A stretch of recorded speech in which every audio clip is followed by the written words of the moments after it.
மாநில சுயாட்சி குறித்தான ஒரு ஆணையத்தினுடைய முதல் பரிந்துரையை சட்டப்பேரவைக்கு கொடுத்திருக்கிறார் மாநிலத்தினுடைய முதலமைச்சர். திராவிட முன்னேற்ற கழகத்தினுடைய கொள்கைகள்ல பல விஷயங்கள் இருந்தால் கூட அவர்களால் முழுமையாக இந்த நாட்டினுடைய ஒற்றுமையை ஒருமைப்பாட்டை ஏற்றுக்கொள்ள முடியாது என்பதற்கு இன்று அவர்கள் கொடுத்திருக்கக்கூடிய இந்த அறிக்கையும் ஒரு சாட்சியாக இருக்கிறது. மிக தெளிவாக மாநில முதலமைச்சரே சொல்கிறார், அரசியலமைப்பு சட்டத்தை திருத்த வேண்டும் என்று.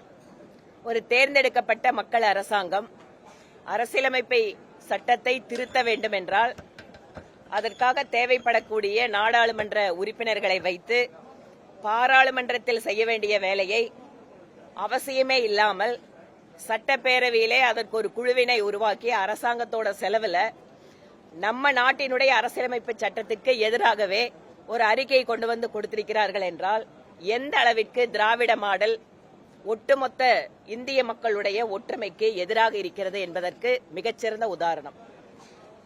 ஜிஎஸ்டி வரி சேவை, நீதித்துறை, ஆளுநர் என்று பல்வேறு தலைப்புகள், புக்கு பெருசு. ஆனால் எவையெல்லாம் இவர்களுக்கு வசதிப்படுகிறதோ வசதிப்படுகிற நேரத்தில் அனுபவித்து விட்டு 2004 14 வரைக்கும் 10 வருடம் மிக முக்கிய இடத்தில் மத்திய அரசாங்கத்தில் இருந்து ஆட்சி நடத்திய அவர்களுக்கு அப்போது இந்த தேவை எழவில்லை. எதிர்க்கட்சியாக திமுக இருந்த போது ராஜ்பவன் தேவைப்பட்டது, ஆளுநர் தேவைப்பட்டார். இப்போது ஆளுங்கட்சியாக வந்ததுக்கு பின்பாக அவர் இடையூறு செய்கிறார் என்று பேசுகிறார்கள். ஆக முழுக்க முழுக்க இரட்டை வேடமிடுகின்ற திராவிட மாடல் தங்கள் ஆட்சியின் அவலத்தை மறைப்பதற்காக இந்த ஆட்சி அதிகாரம் நிறைவேற்ற வருகின்ற இந்த நாளில் மாநில சுயாட்சி என்கின்ற ஒரு பிரச்சனையை தேவையே இல்லாமல் எடுத்து அதில் ஒரு சில ரெக்கமெண்டேஷன் வேற கொடுத்து நாங்கள் எல்லாம் அதற்கு உறுதியாக இருப்போம், நாங்கள் தான் தொடங்கி வைக்கிறோம், வழக்கம் போல வீரவசனம். எங்க உறுப்பினர்களை வைத்து எங்க மாற்றம் செய்யணுமோ மாற்றம் செய்யப்பட வேண்டிய நேரம் அவர்களுக்கு கிடைத்தும் செய்யாமல் இப்போது தேர்தலுக்காக இந்த பிரச்சனைக்கு மீண்டும் உயிரோட்ட பார்க்கிறார் திரு ஸ்டாலின் அவர்கள். இதெல்லாம் முடிஞ்சு போன விஷயம். இன்று ஜிஎஸ்டி அப்படிங்கறது அமலுக்கு வந்தாச்சு. ஜுடிஷரியோட அதிகாரம் என்பது அரசியலமைப்பு சட்டத்தால் வகுக்கப்பட்டது.